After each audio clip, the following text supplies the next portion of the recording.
seri 2023 untuk bulan November. Kali ini tema yang akan diusung dalam Research Day hari ini adalah mengeksplorasi kebahagiaan dari pemaknaan lintas generasi hingga aktivitas alam. Eh, Kedua pembicara untuk kegiatan kita hari ini adalah Mbak Eko Handayani, MC psikolog, dan juga Ibu Dr. Diploma Psych Ratna Juwita, psikolog, di mana keduanya adalah anggota Laboratorium Kognisi, Afek, dan Wellbeing, dan dosen Fakultas Psikologi UI. Saya sendiri, Melia Kristia, saya adalah moderator untuk kegiatan kali ini.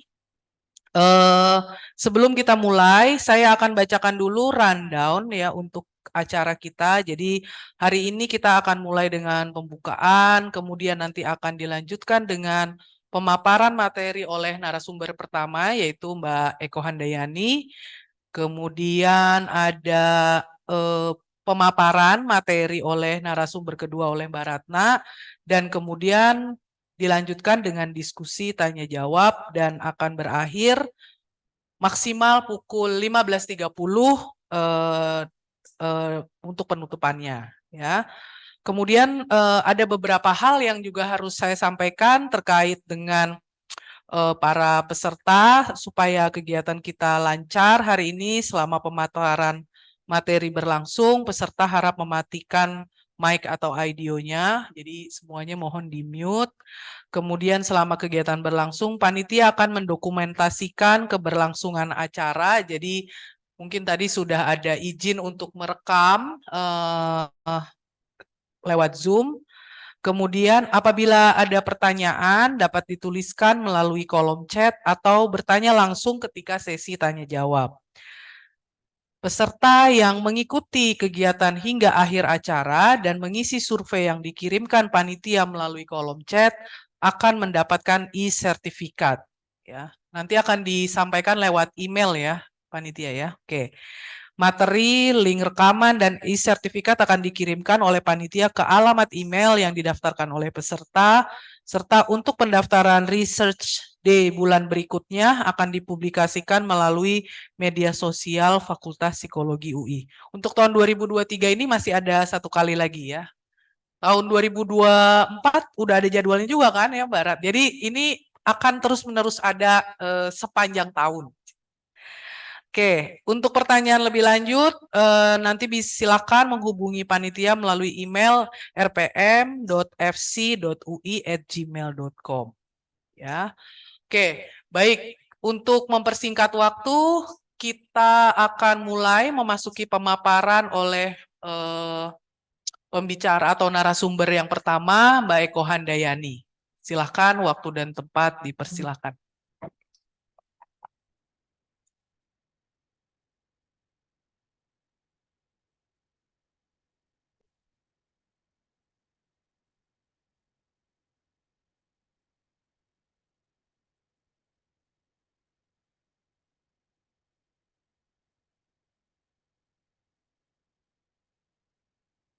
Gimana?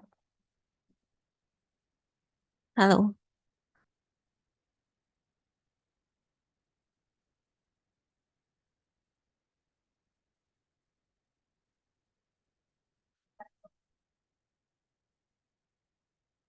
Oke, baik. Bismillahirrahmanirrahim. Assalamualaikum warahmatullahi wabarakatuh. Selamat siang. Terima kasih untuk kehadiran rekan-rekan, peneliti, praktisi, peminat kebahagiaan. Senang sekali saya berada di sini. Saya dan Mbak Ratna adalah anggota dari Lab Kognitif Affect dan Wellbeing. Memang kami banyak meneliti tentang well-being dan kebahagiaan yang juga dihubungkan dengan kognisi dan afek. Pada pemaparan yang pertama, boleh ke judulnya dulu nggak, Mbak? Baik, jadi di kesempatan, oh iya, aku ya yang pegang, sorry. Maaf, ini saya baru belajar. Oke, di kesempatan kali ini saya akan lebih banyak bicara tentang studi empirikal yang terkait dengan deskriptif serta teoritikal, dan Mbak Ratna nanti yang lebih ke praktis dan intervensinya. Oke, jadi saya akan membawakan studi saya tentang konsep kebahagiaan orang Indonesia. Pada kesempatan ini saya akan membawakan tentang pemaknaan dan pengalaman kebahagiaan lintas usia. Sebagai informasi, ini konsep kebahagiaan itu saya lihat sebetulnya banyak gitu, bukan hanya pemaknaan dan pengalaman, tapi juga melihat dari sumbernya, kemudian cirinya gitu. Jadi akan dilihat konsep kebahagiaan di kelompok-kelompok usia yang berbeda. Baik, saya akan masuk ke latar belakangnya. Tentu saja kita semua tahu pentingnya studi kebahagiaan, buktinya dari zaman filsafat itu sudah diteliti, bahkan sampai sekarang, karena kebahagiaan diyakini oleh semua orang bahwa dia merupakan sesuatu yang penting, sesuatu yang berharga, sesuatu yang ingin diraih seseorang. Dan kenapa sampai sekarang masih tetap menarik? Karena dikatakan bahwa konsep kebahagiaan ini juga mengikuti perubahan waktu, sehingga penelitiannya sangat banyak. Kebahagiaan dipercaya bisa menjadi faktor protektif untuk banyak hal, untuk menghindarkan diri dari permasalahan kesehatan mental, dan lain sebagainya. Nah, kenapa saya memilih eksplorasi konsep kebahagiaan? Karena dari sekian banyak literatur review yang dibaca, itu kebanyakan penelitian kebahagiaan adalah studi korelasional. Jadi bicara tentang faktor proksimal dan distal apa yang mempengaruhi kebahagiaan seseorang. Sementara kalau lihat dari kembali di Aristoteles, kita sudah setuju bahwa dia penting, tetapi sebetulnya happiness itu apa? Itu masih menjadi perdebatan, belum disetujui, dan bahkan literatur psikologi saja belum ada konsensus tentang definisi dari kebahagiaan itu. Hal eksplorasi konsep kebahagiaan merupakan aspek penting dari penelitian kebahagiaan. Ketika seseorang menilai kebahagiaannya, itu tidak lepas dari referensi dia tentang pemahaman dia tentang kebahagiaan.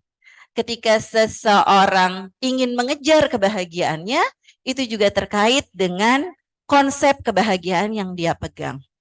Fenomena yang menarik menunjukkan bahwa, saya ambil contoh penelitian kebahagiaan yang terus dilakukan oleh dunia, itu survei kebahagiaan negara-negara ya, World Happiness Survey.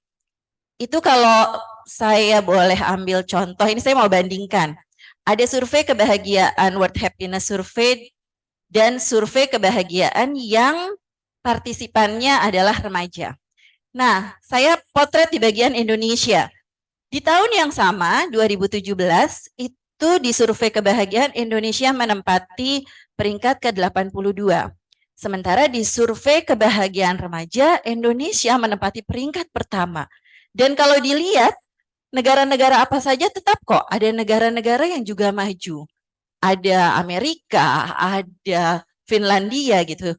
Dari sini saya mengasumsikan bahwa mungkin kemakmuran dianggap penting oleh orang dewasa, tapi belum tentu dianggap penting oleh remaja. Sehingga ketika mereka menilai kebahagiaannya dengan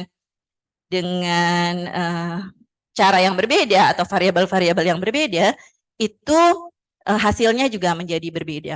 Kesenjangan hasil penelitian pada studi sebelumnya juga bicara tentang, misalnya, ada satu penelitian yang sekarang lagi dicoba ulang, direplikasi oleh mahasiswa-mahasiswa skripsi saya, itu bicara tentang penilaian kebahagiaan anak.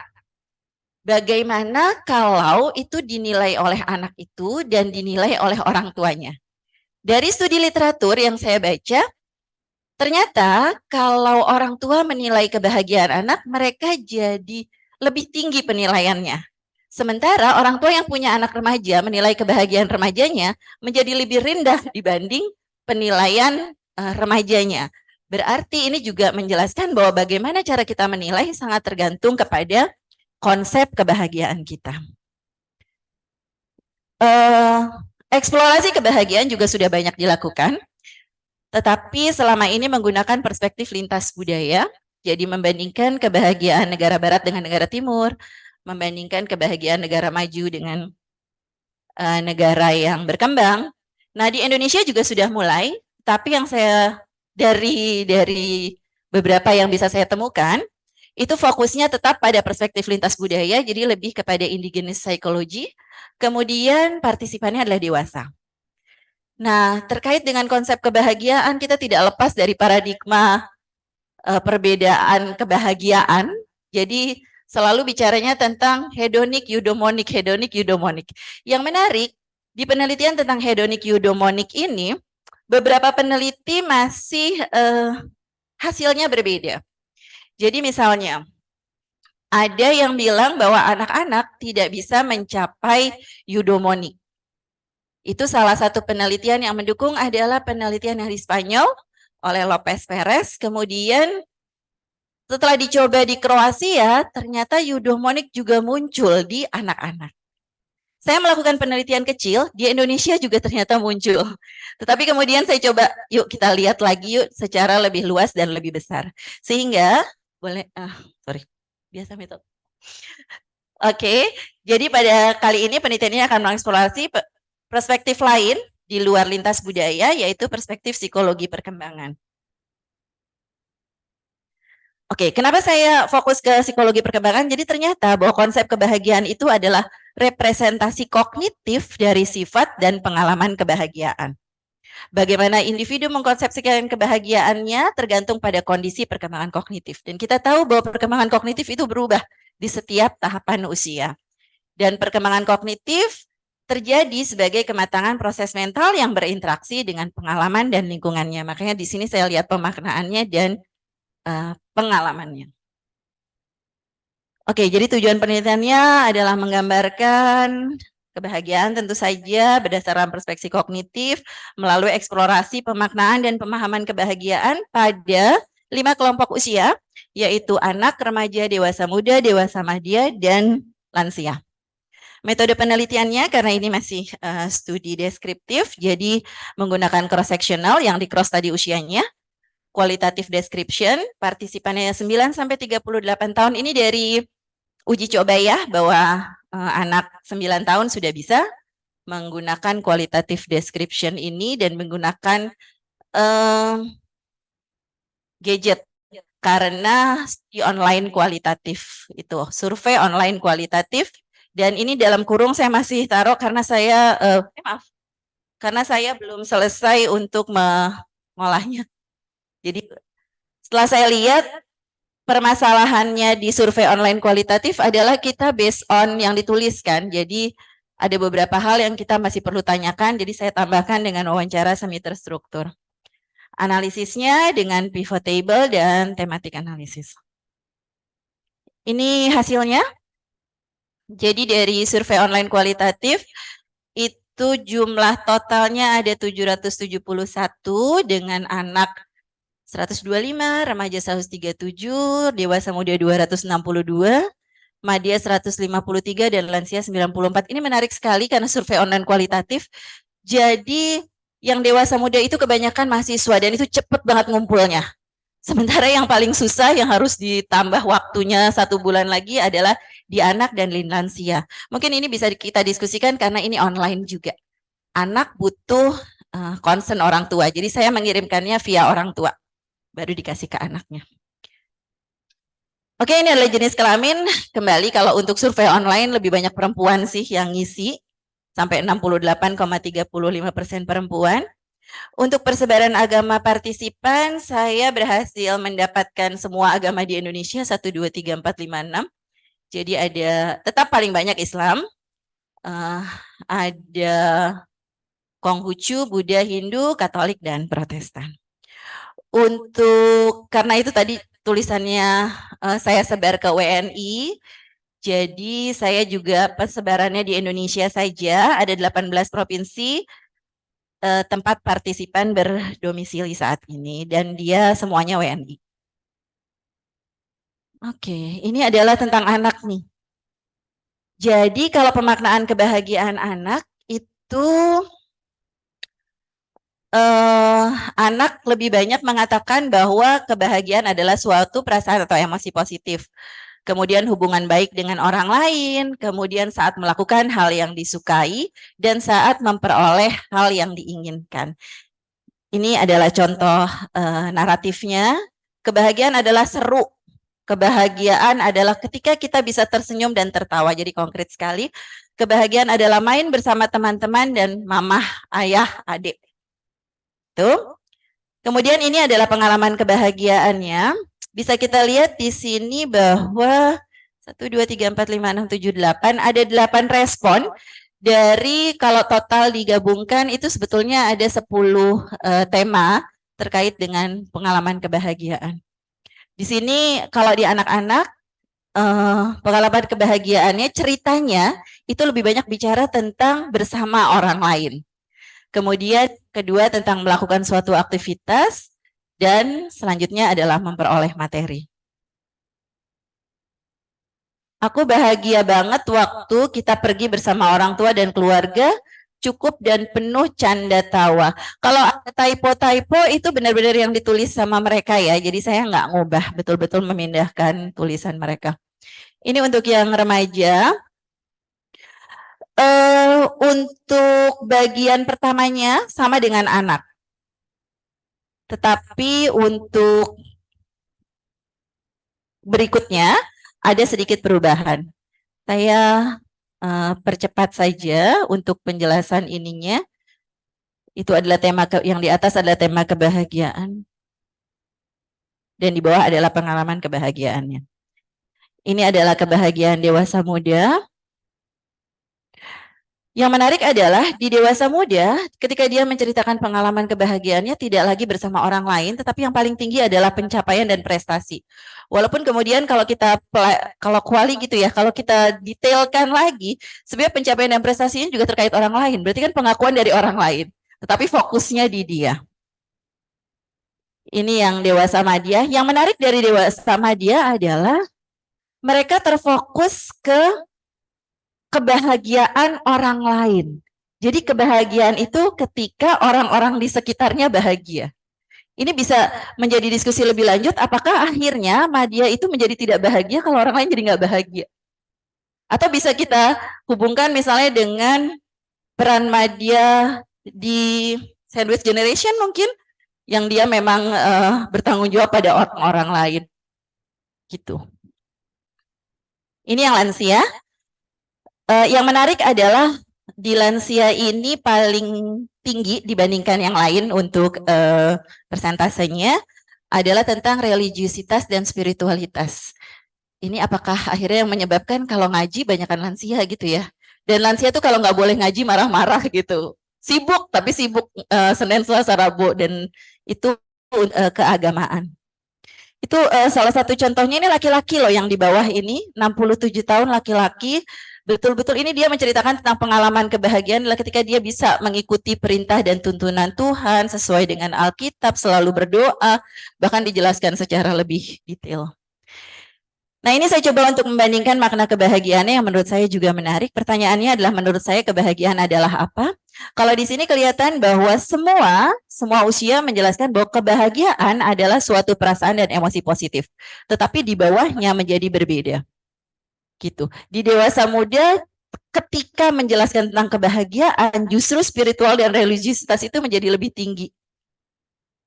Dan kalau kita lihat di 5 terbanyak ini spiritualitas dan religiusitas itu tidak muncul di anak, baru muncul di remaja dan itu juga yang keempat.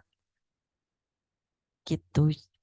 Kalau lihat di anak lebih hubungannya dengan hubungan baik dengan orang lain, melakukan aktivitas, memperoleh yang diinginkan dan sesuatu yang terlihat secara fisik tadi sudah dijelaskan contoh narasinya. Sedangkan ini perbedaan pengalaman kebahagiaan. Yang paling atas ceritanya tentang bersama orang lain, kecuali dewasa muda, tentang pencapaian dan prestasi. Pencapaian dan prestasi tidak muncul di lansia. Saya nggak tahu apakah itu menjadi tidak penting di lansia atau lansia memang udah nggak cerita tentang prestasi lagi gitu. Yang diingat dia untuk pengalaman kebahagiaannya. Memperoleh materi ada di anak dan remaja, tetapi tidak begitu penting di tahapan selanjutnya. Kemudian untuk melakukan suatu aktivitas itu sampai di dewasa muda. Dewasa muda dan lansia itu juga tidak ada, apakah juga terkait dengan fisik? Saya juga nggak tahu karena itu perlu ditanyakan lebih lanjut. Untuk spiritual dan religiositas tadi adanya di lansia dan terkait dengan kondisi orang lain mulai muncul di dewasa muda dan lansia.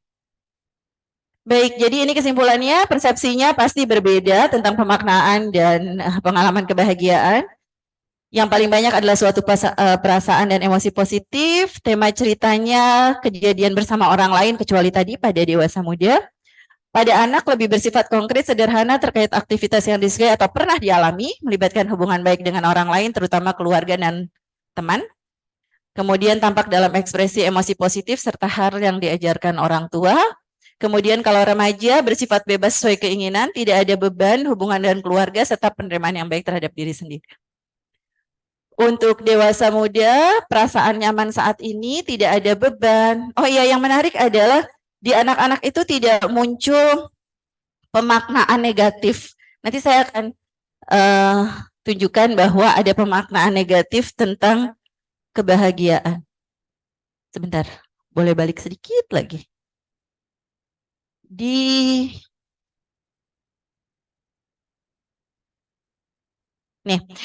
remaja mulai muncul kebahagiaan adalah sesuatu yang berharga yang mungkin sebagian orang jarang mendapatkannya. Berharga tapi jarang mendapatkannya. Saya juga menemukan ada term semu dan kebahagiaan adalah suatu kebohongan di remaja dan dewasa muda. Yang menarik ketika saya bikin penelitian tentang gambar, itu kan saya suruhnya gambar tentang kebahagiaan. Itu yang digambarkannya adalah sesuatu yang suram. Jadi saya bingung apakah dia mengartikan kebahagiaannya dengan suram. Gitu karena tapi itu tidak muncul di anak. Nah, kalau lansia tadi terkait aspek religiusitas dan spiritualitas. Kalau saya mencoba untuk menghubungkan dengan teoritis, tentu saja terlihat bahwa anak-anak itu masih sangat konkret tadi ya. Penjelasannya masih sangat konkret, sesuatu yang pernah dia alami, aktivitas dan apa yang terlihat. Sedangkan remaja sudah mulai memahami ketidakharmonisan suatu konsep emosi.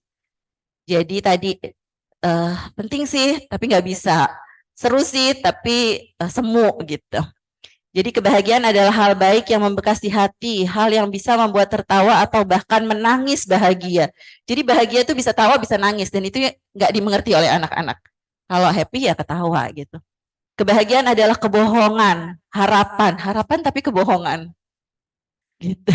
Kebahagiaan di mana sesuatu yang kita harapkan itu terwujud dan mendapat nilai bagus. Jadi juga ada tuntutan akademis katanya.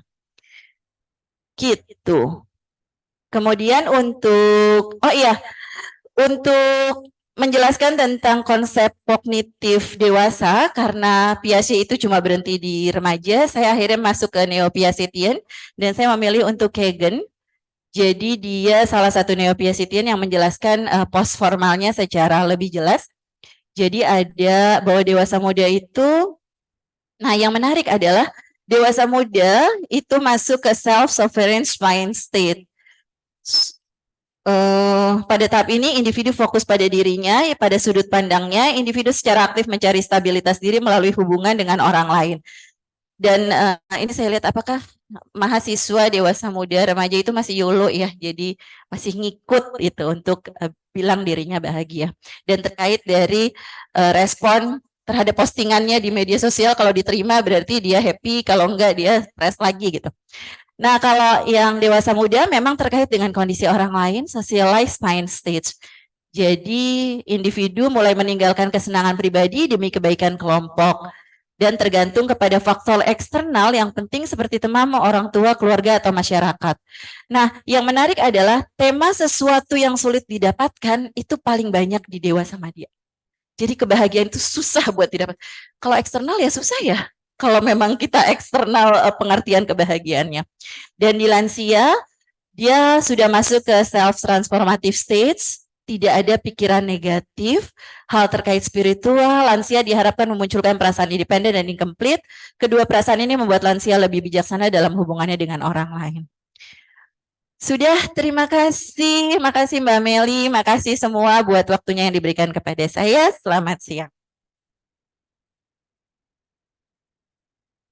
Oke, baik. Terima kasih Mbak Ani. Wah, ini menarik ya penelitiannya ya, apalagi kalau dilihat secara metodologi ini apa namanya mixed method ya. Jadi data kualitatif didukung oleh data kuantitatifnya dan kalau kita lihat tadi kesimpulannya bahwa ternyata memang pemaknaan, kemudian juga pengalaman dari kebahagiaan itu berbeda untuk tingkat untuk apa masing-masing tahap perkembangan nih. Nanti mungkin akan ada follow up di riset yang lain ya, Mbak Ani ya. Ini yang disajikan di kali ini hanya yang pengalaman dan pemaknaan.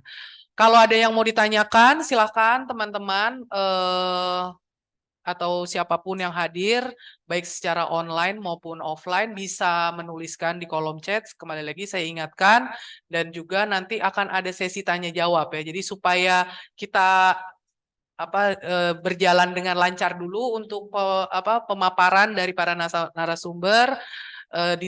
Kita tunggu sampai nanti sesi tanya jawab untuk yang mau bertanya dan kita akan masuk ke pemaparan dari narasumber yang kedua. Mbak Ratna, silakan waktu dan tempat ya. Jadi kita selesaikan dulu pemaparan baru tanya jawab, Pak. Silakan.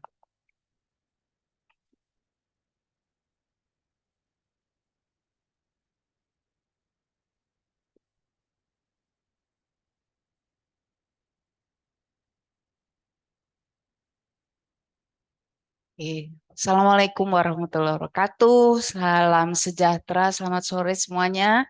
Semoga semua dalam keadaan sehat dan bahagia. Oke, hari ini saya akan memaparkan penelitian judulnya Nature Mindfulness di Hutan Kota sebagai upaya meningkatkan kesehatan psikologis. Tapi sebetulnya ini bukan penelitian saya sendiri, tapi ini hibah Pengmas yang anggotanya selain saya ada Mas Jo, ada Dokter Dana dari Klinik Makara, Dokter Trevino, dan 2 mahasiswa yang sudah lulus. Unsa Faizati Safrina itu dari Sains Psikologi Sosial dan Nabila Natania dari Intervensi Sosial. Jadi ini kerja bersama. Saya membagi topik hari ini jadi 3. Saya akan cerita tentang latar belakang penelitian ini.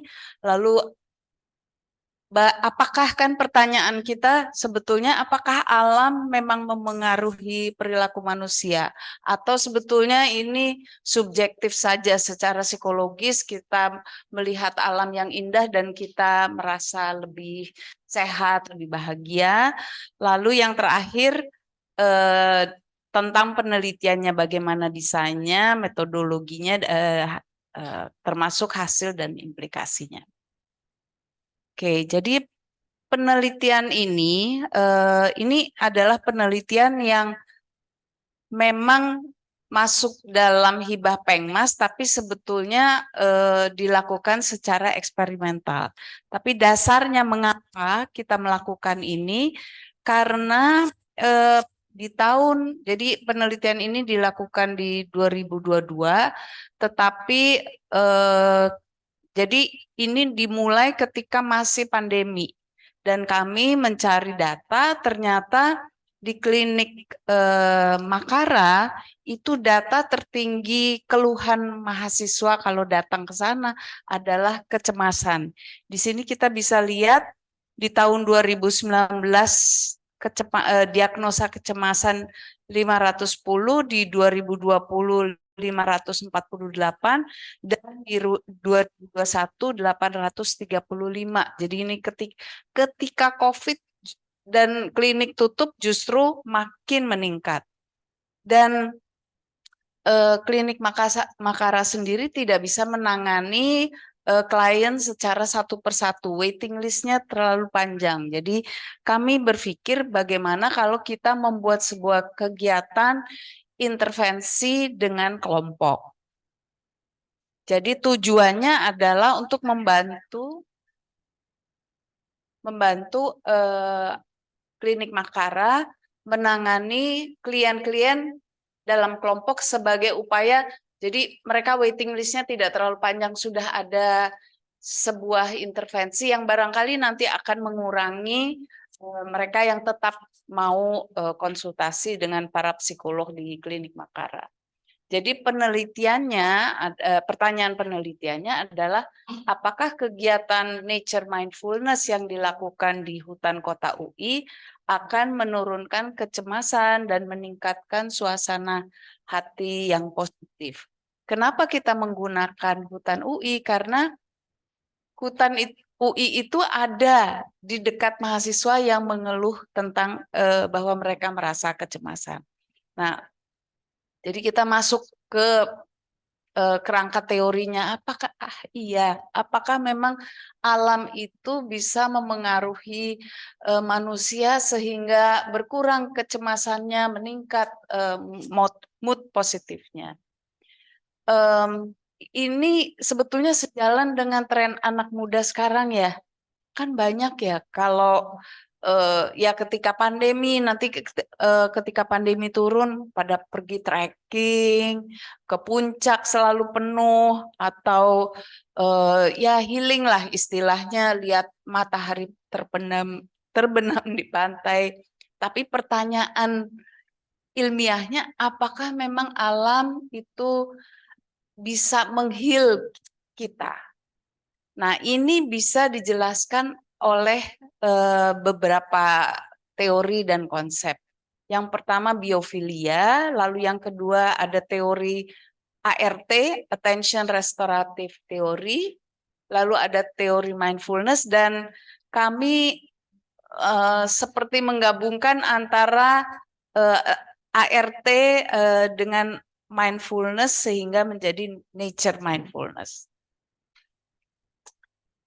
Nah, pertama saya ingin menjelaskan biofilia. Biofilia itu adalah sebuah teori yang sudah lama dikembangkan oleh Keller dan Wilson. Keller dan Wilson beranggapan bahwa pada dasarnya manusia itu karena bagian dari alam, maka manusia selalu tertarik pada sesuatu yang hidup. Ya, karena manusia melihat sesuatu yang hidup, yang berkembang dengan baik, maka dia akan mendekatinya. Buktinya apa? Misalnya, kalau di sebuah mall ada akuarium dengan ikan-ikan, itu pasti para pengunjungnya akan mendekat melihat ikan. Padahal sih sebetulnya lihat dari jauh juga bisa, tapi itu sudah diteliti bahwa manusia itu selalu akan tertarik pada kehidupan. Itu juga sebetulnya menjawab kenapa kita senang melihat anak kecil. Karena mereka adalah simbol dari kehidupan. Mereka akan tambah besar, tambah sehat, tambah banyak kemampuannya. Jadi itu salah satu alasan mengapa sebetulnya kita tidak boleh jauh-jauh dari alam. Karena kita adalah bagian dari alam dan kita selalu tertarik pada alam. Nah, bagaimana sebetulnya alam memengaruhi kita?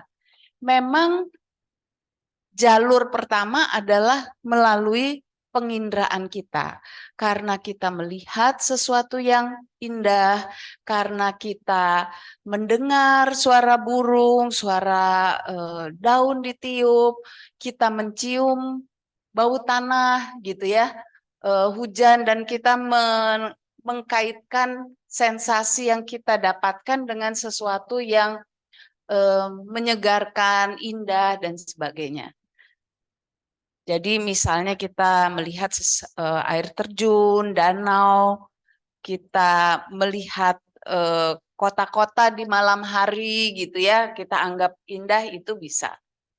Nah, ada penelitian yang menemukan bahwa ketika partisipan melihat dan mendengar suara alam, akan merasa lebih tenang dan bahagia dibanding jika melihat suara perkotaan. Banyak sekali peneliti ini sebetulnya sudah sering sekali penelitian dilakukan, mahasiswa yang baru selesai ujian diperlihatkan pemandangan hutan atau sesuatu yang hijau atau sesuatu yang biru dibandingkan ketika mereka melihat tembok ataupun perkotaan. Selalu yang diperlihatkan sesuatu yang hijau atau yang biru, alam maksudnya, itu selalu merasa lebih tenang, lebih bahagia. Nah, yang kedua yang banyak orang tidak sadari adalah bahwa selain kita merasa lebih tenang, lebih bahagia karena interpretasi yang subjektif, sebetulnya secara objektif alam itu memang memengaruhi kita secara langsung. Bagaimana? Jadi alam, misalnya gini, ada tumbuhan-tumbuhan tertentu yang mengeluarkan fitonsida. Itu menjawab kenapa orang senang ke puncak. Karena di puncak banyak pohon pinus itu sangat kuat fitonsidanya. Tapi bukan hanya pohon pinus ya, tapi itu yang menjelaskan kenapa orang di hutan di Sentul, walaupun pinusnya tidak terlalu banyak, tapi merasa senang di situ. Itu karena memang betul ada sesuatu yang dikeluarkan oleh alam, kita hirup, dan itu memengaruhi fisiologis kita. Selain itu ada ion negatif. Ion negatif itu apa? Kan suka iklan ya, AC mengeluarkan ion negatif. Ion negatif itu antara lain ketika panas lalu hujan, nah itu terjadi perubahan di cuaca yang kita terus bilang, aduh enaknya udah hujan, bau tanah, nah itu mengandung ion negatif. Tapi juga yang kita makan, ya, kalau makanan itu sehat, itu ada mikroorganisme yang kita makan yang masuk ke dalam perut dan menyehatkan kita. Dan itu sebabnya orang suka bilang makan makanan yang sehat, raw food itu jauh lebih menyehatkan daripada makanan olahan. Nah, itu adalah bukti-bukti bahwa kalau kita berada di alam itu bukan hanya secara subjektif kita merasa lebih nyaman, tapi betul memang terjadi sesuatu di tubuh kita. Nah, teori yang kedua adalah attention restorative theory. Kaplan dan Kaplan mengembangkan teori ini. Mereka berpendapat bahwa ketika kita berada di alam, ketika kita mengagumi alam, otak kita beristirahat. Otak kita jadi fokus pada apa yang diindrai di alam itu. Dan karena kita fokus pada sesuatu yang lain, kejenuhan itu menurun dan kita merasa bisa segar kembali. Tapi ada syaratnya. Kalau kita pergi ke alam, syaratnya memang alam itu sesuatu yang agak jauh dari kehidupan sehari-hari, memukau, fascinate, extend. Jadi memang biasanya sesuatu yang lebih wah gitu ya daripada kita, tapi juga sesuai dengan kemampuan kita. Jadi kalau misalnya ada wah trekking bagus nih untuk meningkatkan kesehatan psikologis, tapi yang mau trekking udah sakit lututnya, yang itu tidak kompatibel ya. Nah, ada dalam literatur tapi ada sesuatu yang lain harus dilakukan dengan hening. Jadi bukan hanya berada di alam terus kita menikmati, bawa musik dipasang keras-keras kayak di Ragunan itu sebetulnya barangkali senang tetapi tidak restoratif untuk otak kita. Nah, tentu teman-teman sering mendengar tentang mindful, harus mindful. Hidup itu harus mindful, mulai dari bangun tidur, merasakan gitu ya, masih bisa bernafas, ketika makan dan minum mindful dan sebagainya. Apa sebetulnya mindful? Mindfulness itu adalah kemampuan individu untuk memusatkan perhatian dengan penuh kesadaran dan menerima apa adanya pengalaman pada saat itu. Jadi ini kan sebetulnya sejalan dengan pendapatnya Kaplan dan Kaplan bahwa kita harus hening, mengalami alam itu kalau mau restoratif harus hening.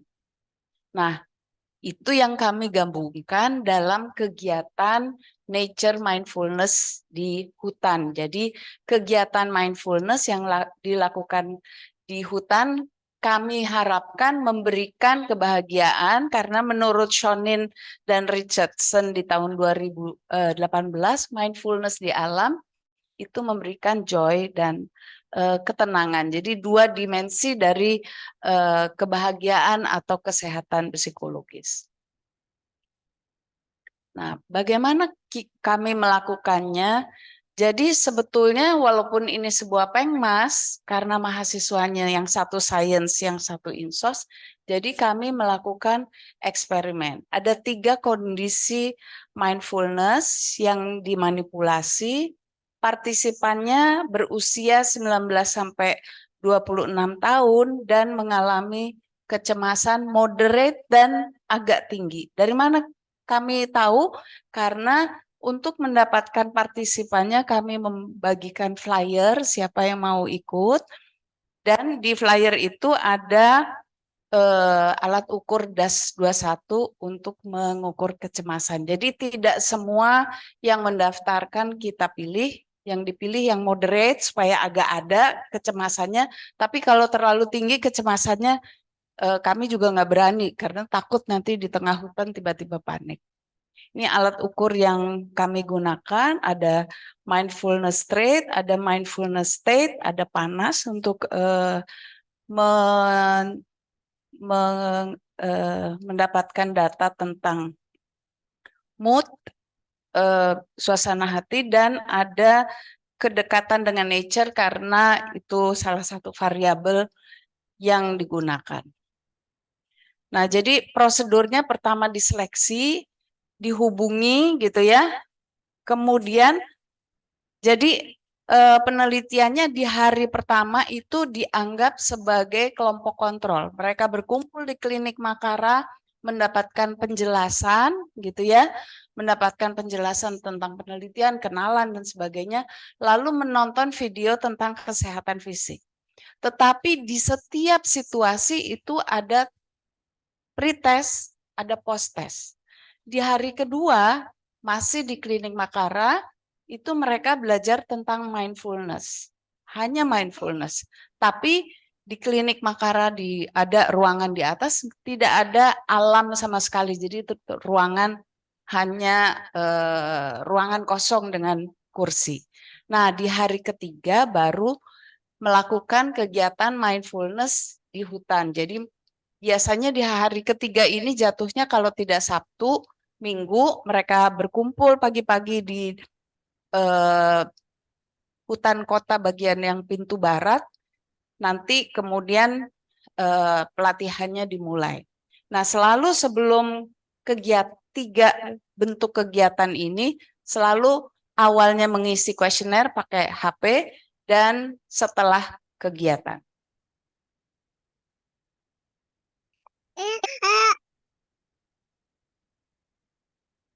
Oke, analisis datanya dengan menggunakan repeated measure ANOVA dan regresi majemuk dengan interaction effect.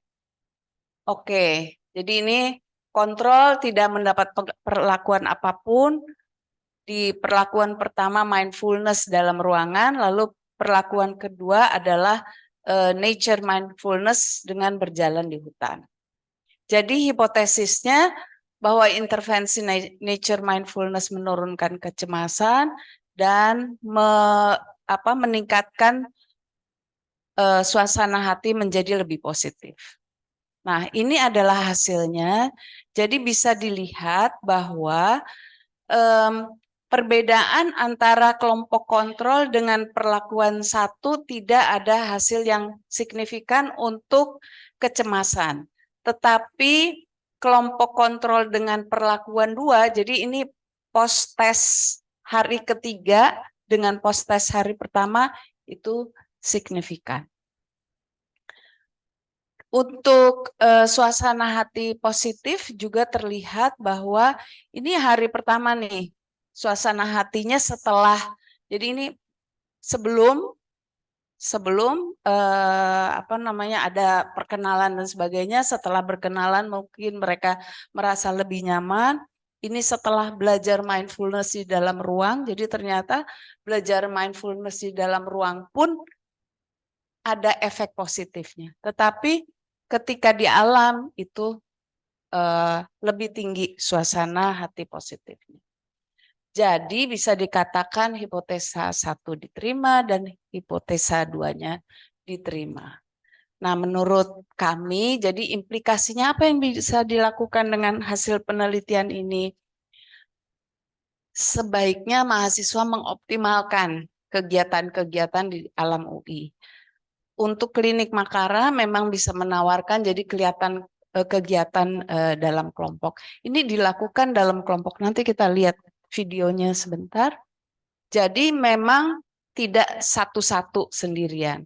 Dan memang kalau sebetulnya pernah ada orang dari UI mengatakan bahwa ini bisa dijual dan sebagainya, tapi ya belum. Saya ingin menunjukkan filmnya sebentar. Gimana caranya ya?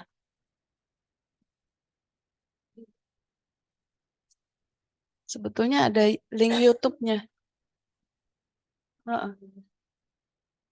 Harusnya bisa di sini, ada di sini.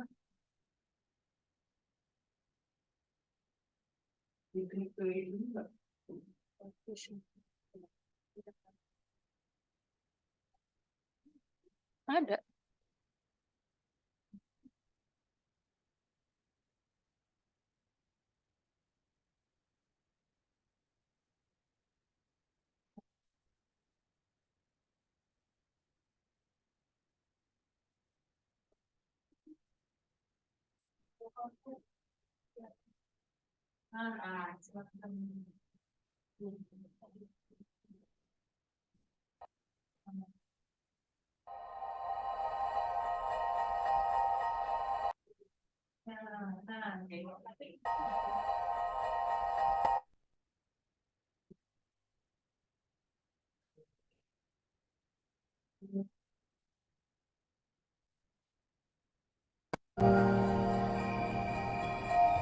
Ya, jadi tadi kita habis berkegiatan bernama Nature Mindfulness. Kegiatannya di dalam hutan UI. Kegiatannya itu adalah latihan mindfulness di alam gitu. Jadi dengan paparan alam.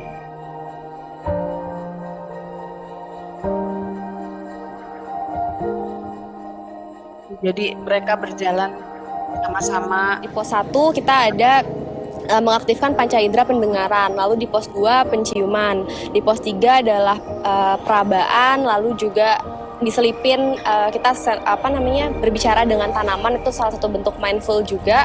Lalu kita juga melihat-lihat isi hutan gitu ya. Sebelumnya aku mudah cemas dan sering deg-degan atau kayak cemas berlebih gitu. Sebelumnya aku sempat mengalami kecemasan berlebih dan juga aku sulit fokus dalam melakukan satu hal. Tapi setelah kegiatan ini aku dapat banyak hal baru sih, terutama cara mengatur kecemasan, mengatur pikiran-pikiran negatif juga.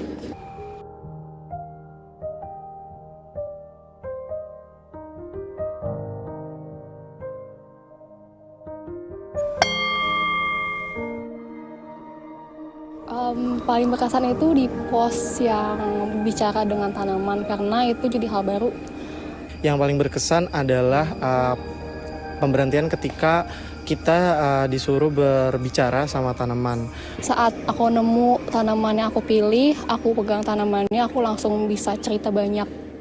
Ya meskipun memang kita berbicara pada bukan manusia, tapi aku ngerasa bahwa aku sudah menyampaikan keluh kesah aku. Terakhir aku bilang ke tanamannya, semoga tanaman itu tumbuh bahagia seperti aku yang juga yang mau hidup bahagia.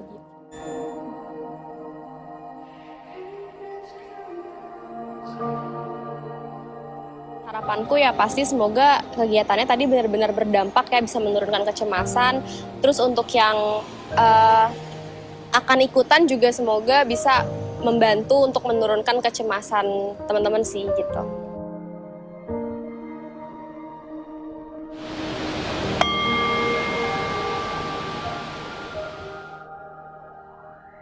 Iya, aku mau ngucapin terima kasih banyak untuk Psikologi UI yang telah mengadakan acara ini, karena dari sini membantu banget khususnya untuk aku dalam mengatasi kecemasan, terus juga untuk fokus lagi dalam kita mengerjakan satu hal. Dan ternyata treatment yang diberikan oleh acara ini bisa kita terapin di kehidupan.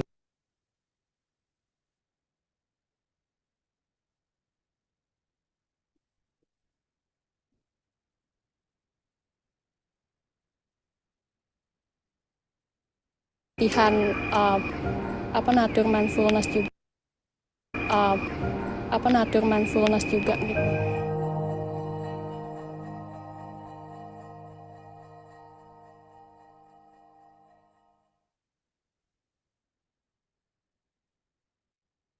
Ya, Momen itu di akhir tahun, saatnya tampil itu gaya. sedikit Rambut baru, pakai cuplikan warna rambut nomor 1 favorit wanita Indonesia. Warnai rambutmu tanpa takut rusak. Garnier Ultra Color Fashion Collection. Mulai dengan bleach cream, dengan nutrisi 8 kali natural oils, mengangkat warna hingga 8 level.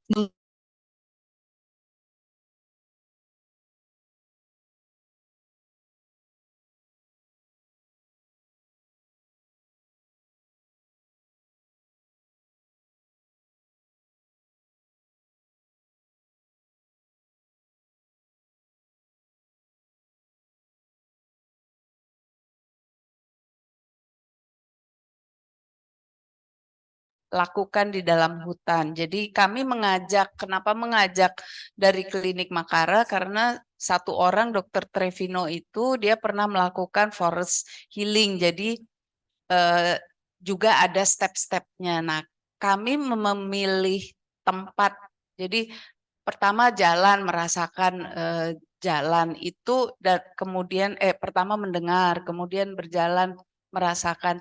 Itu sebetulnya berdasarkan masukan-masukan dari Dr. Trevino, dan juga ada satu orang sarjana kehutanan yang membantu kami untuk memilih spot-spot yang itu memang cocok untuk menstimulasi penginderaan tertentu.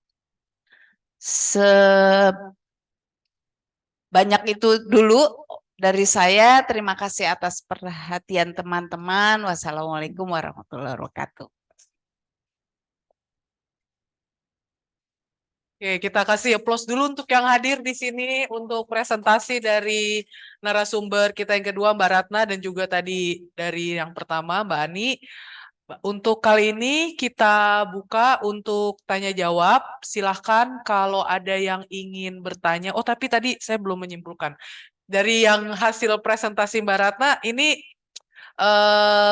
bisa dikatakan bahwa ternyata memang pengaruh dari alam terhadap kondisi psikologis gitu ya Mbak ya. Manusia itu ternyata memang terbukti, dan itu bisa dijadikan salah satu metode intervensi untuk mengatasi masalah kecemasan gitu ya. Dan tadi kalau kita perhatikan bahwa secara metodologi ini eksperimen gitu ya. Jadi memang bisa terlihat perbedaannya antara sebelum dan sesudah intervensi dilakukan. Ini bisa diusulkan, Mbak, dan mungkin ini bisa bisa disosialisasikan bukan hanya untuk mahasiswa ya, tapi mungkin untuk masyarakat umum juga. Dan untuk di UI ini kan potensinya besar ya untuk melakukan hal itu. Jadi ini kita bisa memanfaatkan fasilitas yang sudah ada selama ini. Oke. Baik, terima kasih Mbak Ratna. Silakan teman-teman kalau ada yang ingin bertanya bisa raise hand atau mungkin menuliskan di kolom chat di Zoom. Sudah ada satu pertanyaan ya. Oke, baik, kita dari Bapak Mike Zaldik. Oh, bener nggak saya nyebutnya? Sorry ya kalau salah, dari Mike. Untuk Ibu Ratna, tadi hasil penelitiannya ada positif dan negatif afek. Ya, tadi positif dan negatif afek yang diukur dengan panas ya, Mbak ya, alat ukurnya. Nah, bagaimana penjelasan dari negatif afeknya ya? Terima kasih. Nah, silakan Mbak. Langsung dijawab aja ya, jadi biar...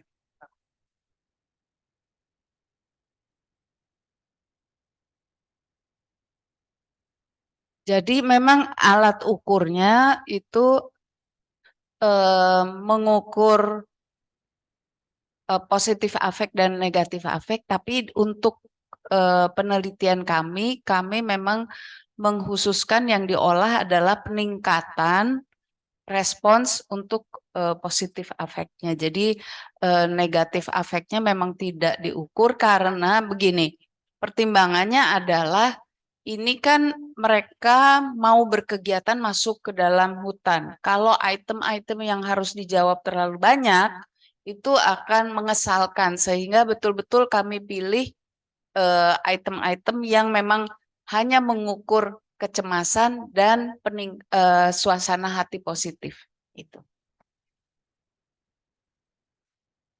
Oke, baik. Terima kasih Mbak Ratna. Jadi dalam hal ini pengukuran panasnya lebih untuk mengukur mood positifnya saja gitu ya Mbak ya. Jadi yang negatifnya tidak digunakan gitu ya Mbak.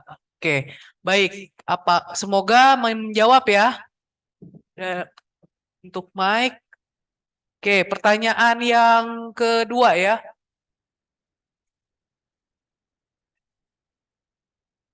Oke. Ini dari S Paramita. Iya, kecil. Nggak apa-apa deh. Tapi saya ini juga udah tua loh, Kame. Jadi saya tuh nggak kelihatan. Ada lagi yang atas. Oh, Wahid ini ya. Dari Wahid M. Oke, menarik sekali hasil kajian nature mindfulness melalui jalan-jalan di hutan kota. Izin bertanya, satu, selain aktivitas menjelajah hutan, adakah bentuk nature mindfulness pada setting yang lain, Mbak? Tuh, satu, bagi individu yang hidup di pedesaan, sehariannya mungkin sudah sangat dekat aktivitasnya dengan alam. Apakah mereka perlu menjelajah setting alam-alam yang lain? Yang kedua, apa saja keterbatasan dalam eksperimen ini dan bias-bias apa saja yang bisa muncul dari efektivitas NM? Misalnya, apakah ada perbedaan peserta yang kesehariannya sebagai pencinta alam? Gitu. Nah, ini mungkin tadi terkait dengan apa kesanggupan itu ya Mbak ya. Kalau udah sakit lututnya mungkin nggak bisa jauh-jauh jalannya gitu. Jangan sampai malah jadi tambahan penyakit. Oke, silakan Mbak. Pertanyaan pertamanya adalah ada aktivitas alam yang lain nggak gitu, bentuk nature mindfulness yang lain? Jadi sebetulnya kalau mau melakukan nature mindfulness ya, di tempat lain tentu bisa. Tapi karena kegiatan mindfulness sebagai yang punya efek terapeutik itu ada tahapannya. Jadi sebetulnya ya harus ada yang seperti survei ke tempat itu. Misalnya di tempat, misalnya nih kita katakan di Ragunan gitu, di tempat mana kita sebaiknya itu fokus pada penciuman. Jadi kenapa di hutan itu ada tempat tertentu kita bilang sekarang coba hirup dan rasakan apa yang bisa dibaui gitu ya. Dan mereka menulis. Ya, jadi itu dari satu pos ke pos lain, misalnya dibilang fokus mendengar. Maka mereka berjalan dan fokus dengan pendengarannya. Setelah sampai di pos yang berikut itu sebelum masuk ke tugas mengindrai yang lain, mereka catat dulu. Nanti di ujung ketika di pos terakhir di dekat danau, dan di dekat danau itu ada sebetulnya bukan air terjun, itu pintu air, tapi karena suaranya seperti air terjun, jadi itu menenangkan. Bisa tentu dilakukan di tempat lain, tapi kalau mau disebut sebagai nature mindfulness harusnya ada tahapan memilih lokasi. Tetapi kalau anggap saja Anda misalnya mau ke Ragunan tapi pagi-pagi dan mencoba ketika berkegiatan di Ragunan itu mindful, itu pasti sudah akan sangat membantu. Yang kami surprise adalah kegiatan berbicara dengan tanaman. Itu awalnya kami semua ragu gitu ya, apakah orang nggak risih, tapi ternyata partisipan kami merasa bahwa ternyata bisa ya kita bicara dengan tanaman, dan ada yang mengatakan begini, saya merasa lebih aman berbicara dengan tanaman karena pasti dia tidak akan membocorkan rahasia saya gitu. Nah, tadi ada yang menanyakan, jadi kekurangannya apa, limitasinya apa, biasnya apa. Yang pasti ini kan hanya dilakukan pada 30 orang. Kalau mau lebih yakin harusnya juga dilakukan pada lebih banyak orang dengan karakteristik yang berbeda. Kesulitannya dalam melakukan penelitian di hutan UI adalah orang kan takut ya. Orang namanya hutan, orang takut. Jadi memang waktu itu kami mengajak seorang sarjana kehutanan untuk ikut ketika jalan. Tapi berarti kan seharusnya selalu ada seseorang yang tahu tentang hutan itu yang ikut dalam perjalanannya itu. Jadi hal-hal teknis yang tidak begitu mudah untuk langsung menjalankan nature mindfulness ini. Ya, apalagi kalau jangan sampai maksudnya mindfulness ya Mbak ya. Tapi karena ketakutan atau tidak yakin dengan keamanan atau keselamatan, malah meningkatkan kecemasan gitu. Iya, itu dikontrol. Artinya sudah dipersiapkan dan lain sebagainya gitu ya. Oke. Dan pastinya bukan di pertemuan pertama ya Mbak. Maksudnya kalau dia dalam sesi intervensi dia kalau di sini kan eksperimennya juga ini hari keberapa gitu kan ya gitu. Oke, kita ada pertanyaan ketiga ini ya. Oke, dari Afina Mutmainah. Terima kasih atas pemaparan para narasumber. Izin bertanya kepada Mbak Ratna terkait aktivitas di hutan tersebut. Apakah perlu durasi dan frekuensi khusus agar aktivitas di hutan tersebut efektif menurunkan kecemasan? Terus pertanyaan yang kedua terkait mindfulness di alam, apakah berpengaruh untuk mengagumi alam secara bersama-sama di kelompok atau lebih baik tersendiri?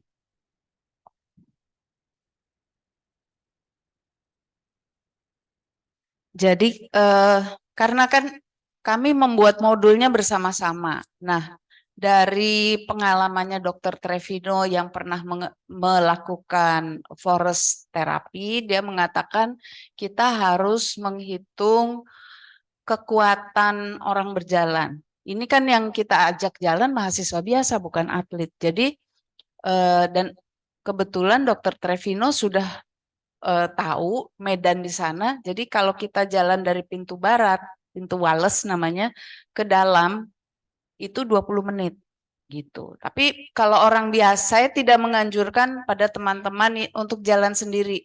Kalaupun minta ditemani, ada penjaga hutan kok yang pas di seberang pintu Wales itu ada kantor namanya pengurus hutan kota UI. Nah, itu kalau mau janjian minta ditemenin oleh satpam. Kenapa?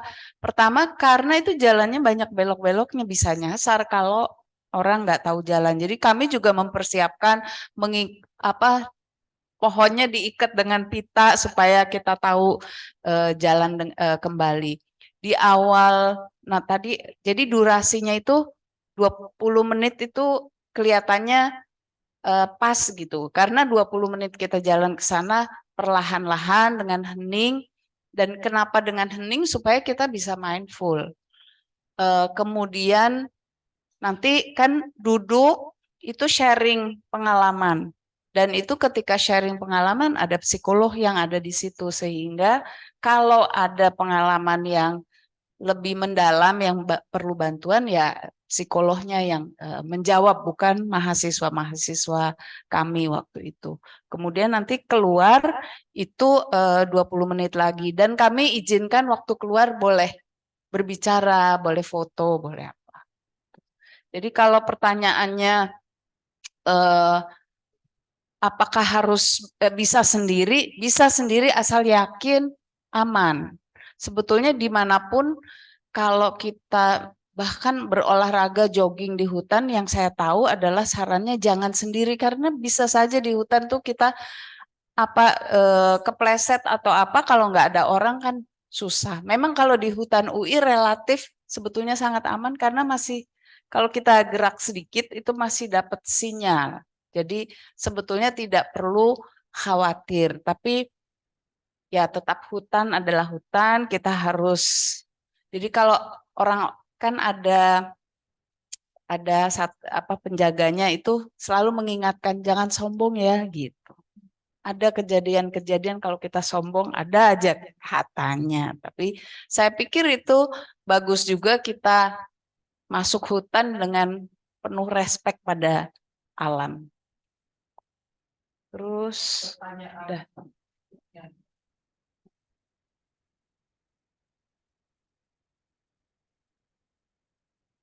Nah, ini Anik. Oke, Mbak, sebelum pertanyaan berikutnya saya jadi penasaran. Hutan Pintu Walas tuh di mana ya, Mbak? Yang dekat Visip itu ya? Kalau dari psikologi kita mau tahu Mang Engking tahu ya? Mang Engking ke arah klinik Makara, nanti kan melewati asrama, nanti dia deretannya deretan Mang Engking gitu. Baik, terima kasih Mbak Ratna. Jadi siapa tahu ada yang pengen nyoba Mbak untuk ke sana ya. Oke, baik. Pertanyaan dari Mbak Riri Rustam ya. Terima kasih atas paparannya Mbak Ani dan Mbak Ratna. Saya tidak tahu ini lebih tepat bertanya pada siapa. Jadi mungkin berdua bisa menjawab ya. Ya, kalau terkait dengan usia dan tadi ternyata pendefinisian kebahagiaan juga berbeda karena perbedaan perkembangan kognisi juga. Apakah ini artinya kalau terapi di alam ini diberlakukan pada remaja atau pada anak-anak? Bentuknya juga akan berbeda. Itu satu. Apakah kegiatannya akan berbeda juga, berbeda atau juga tempatnya harus dibedakan? Misalnya buat anak-anak bisa dilakukan di taman yang indah, tapi kalau remaja ke atas di hutan bisa dilakukan. Oke, silakan siapa yang mau jawab duluan? Mbak Ani mungkin ya. Nah,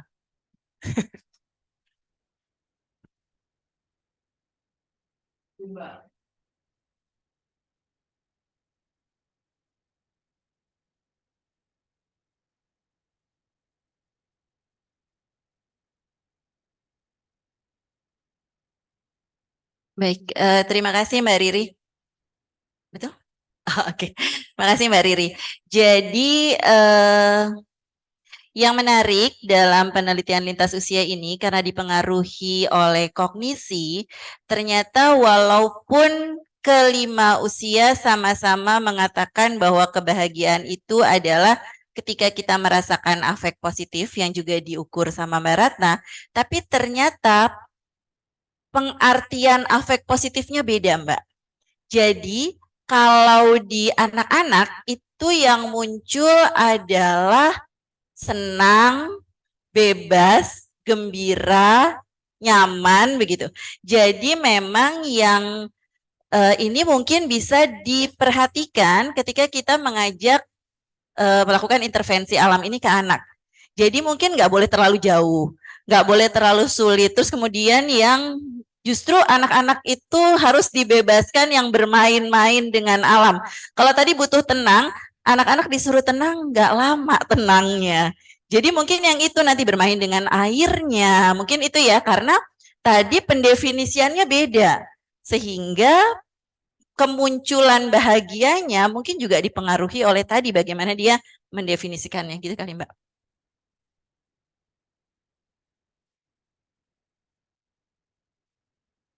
Ya, menurut saya juga harusnya agak berbeda. Tadi Mbak Ani mengatakan misalnya bermain dengan air gitu ya, mereka sebetulnya nanti mungkin kita tidak meminta mereka hening, tapi ketika mengaduk-ngaduk tanah, mengaduk-ngaduk itu mereka akan mindful dengan sendirinya. Tapi memang menurut saya harus dibedakan karena tentunya anak-anak kan lebih gini. Misalnya waktu di hutan itu sebelum kita masuk, sarjana kehutanannya mengatakan jangan dekati batang pohon yang ada di tanah, apalagi diinjek-injek, nggak boleh. Kenapa? Ternyata lebah suka ada di dalam situ.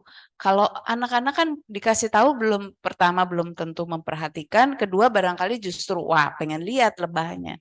Jadi memang perlu tempat yang kita yakin lebih lebih aman. Dan yang barangkali perlu diperhatikan adalah kalau maksudnya ke alam itu pasti selalu baik gitu ya. Tapi kalau memang tujuannya restore karena sudah jenuh, maka perlu keheningan. Itu yang kadang-kadang kita takut sama hening ya. Bahkan di dalam rumah aja pasang TV supaya nggak hening. Padahal hening itu membantu refleksi kita. Mungkin aku tambahin sedikit dari sini aja. Barangkali ini yang menarik dari Aku tambahkan dari sini saja Mbak Ratna. Ini setelah saya lihat lagi untuk jenis perasaan positifnya, ternyata memang di anak dan remaja itu senang, bahagia, bebas. Tapi di madya dan lansia itu perasaan positifnya justru tenang, cukup, dan damai. Jadi mungkin kalau bikin kegiatannya buat lansia sama madya, perasaan itu yang dimunculkan. Mungkin nanti bisa dibandingkan juga dengan panas. Karena setelah saya lihat panas itu banyak sekali term-term emosinya yang tidak muncul sebetulnya. Jadi beda bagaimana kita orang Indonesia memaknakan mood positifnya, pemilihan katanya berbeda dengan yang di panas. Gitu, makasih.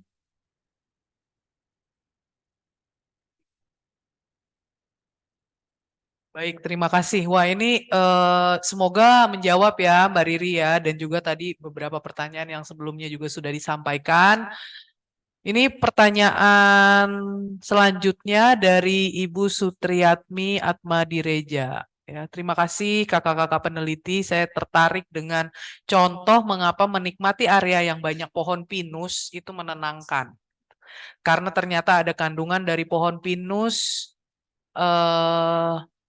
itu yang membantu ketenangan manusia. Akan lebih membantu lagi bagi saya kalau dikasih info jenis-jenis pohon lainnya, Mbak, yang membantu.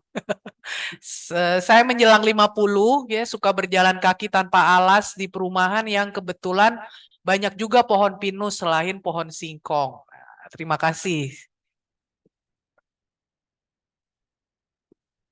Saya harus jujur mengakui bahwa yang saya ingat karena namanya gampang tuh pinus, yang lain-lain nyebutnya susah. Tapi begini, kalau menurut saya tuh maksudnya kita tahu oke, ada pinus. Kebetulan ada pinus di dekat rumah gitu dipergunakan. Nggak usah terlalu wah mesti cari ke Jawa Tengah kemana yang ada di dekat kita dalam jangkauan kita itu kita pakai dulu.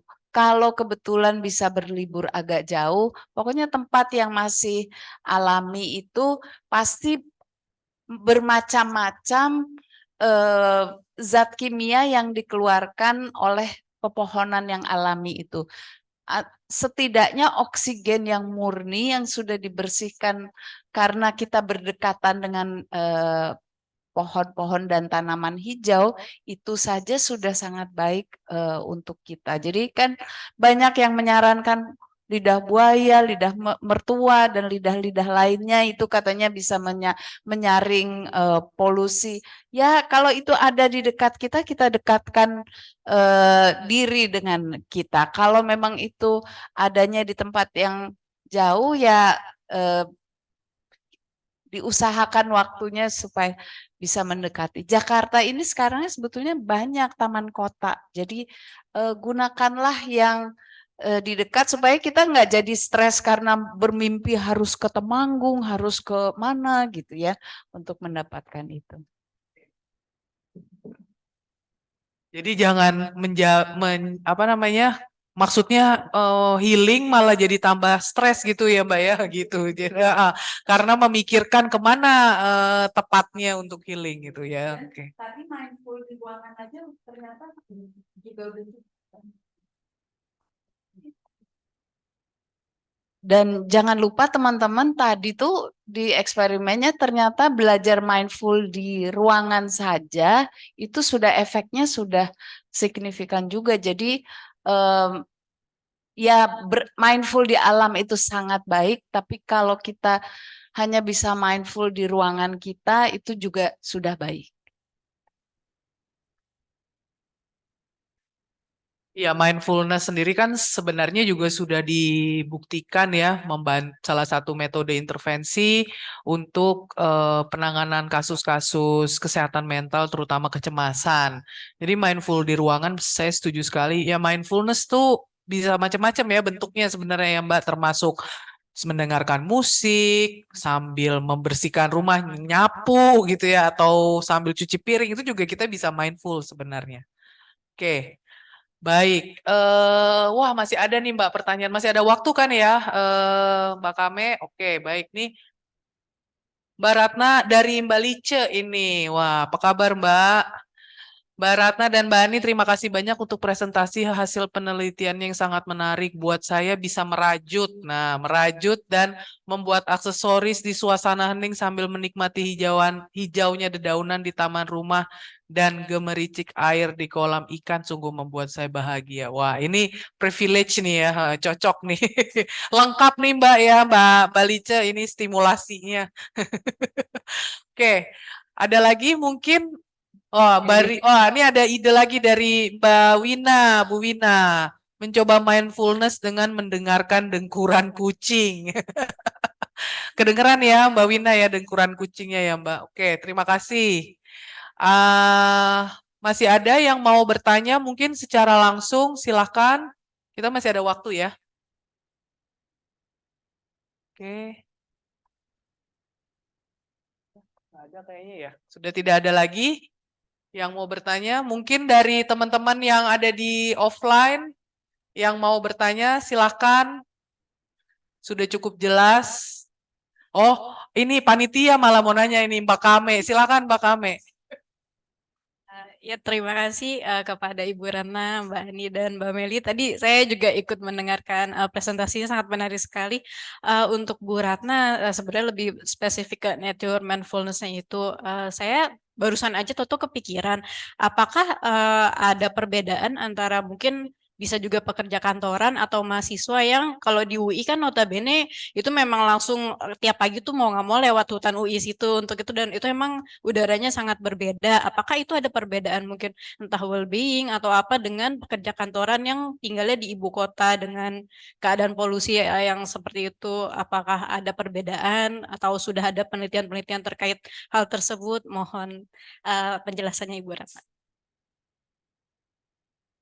Ya kalau mau kepastian harus kita teliti ya gitu. Tapi penelitian-penelitian lain yang membandingkan well-being-nya orang yang tinggal di kota dengan orang yang bisa dekat dengan alam, ternyata mereka yang dekat dengan alam itu lebih bahagia. Ada satu, saya lupa namanya, seorang profesor Kanada, dia menggunakan apa namanya yang virtual.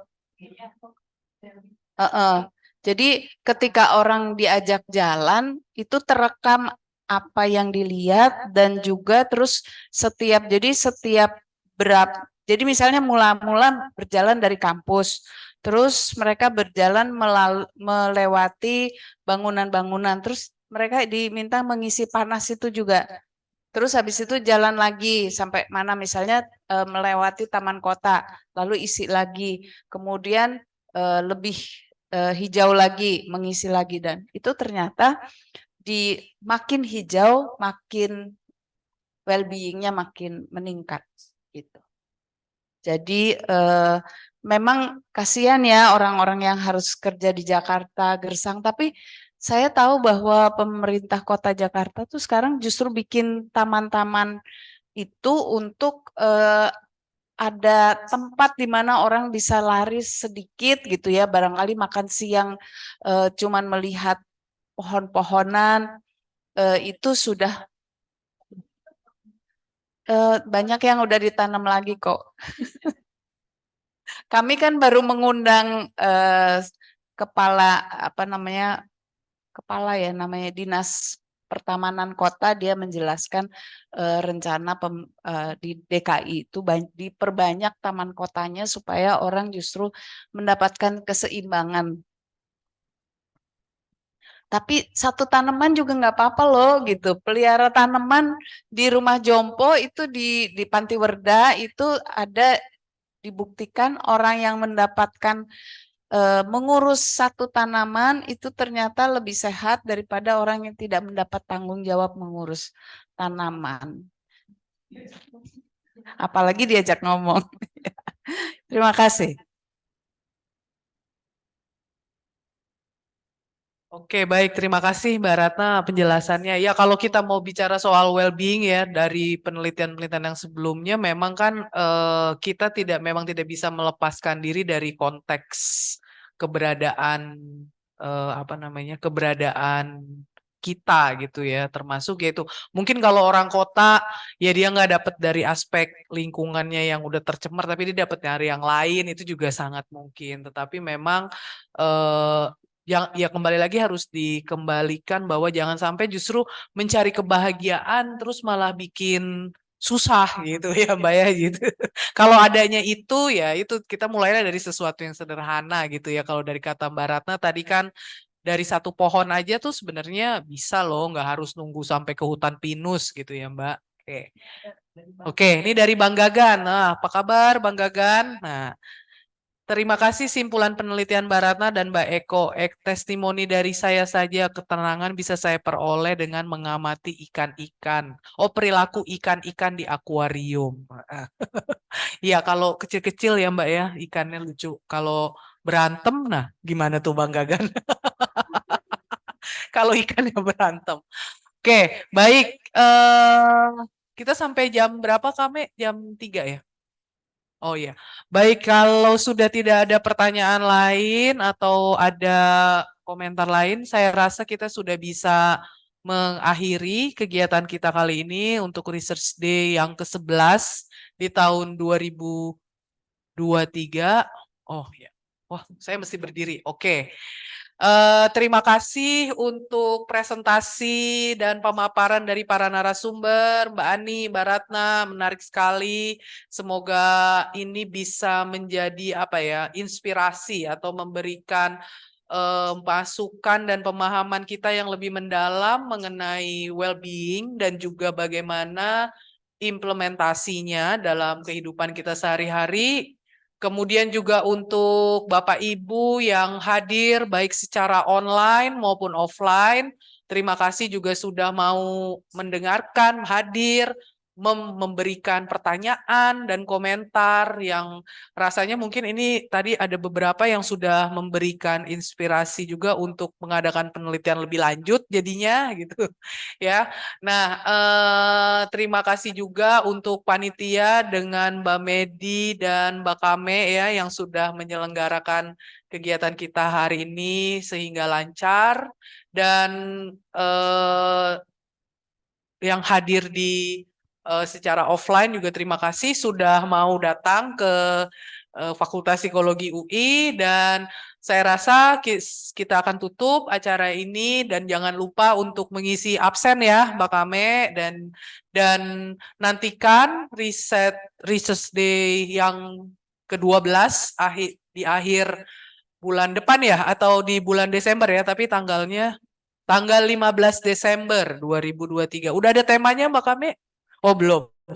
Oh belum dipublikasi ya. Nantikan saja informasinya di sosial media IG ya. Fakultas Psikologi Universitas Indonesia. Akhir kata, selamat siang. Assalamualaikum warahmatullahi wabarakatuh.